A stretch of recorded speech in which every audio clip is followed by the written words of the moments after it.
6 months or so, we've been, even a year, we've been doing some additional repairs in the Washington Avenue tunnel.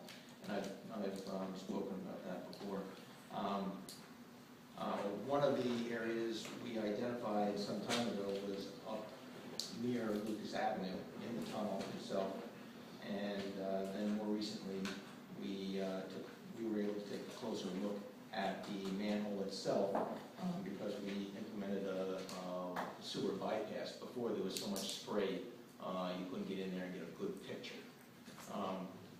But then we had good pictures, and we could see the deterioration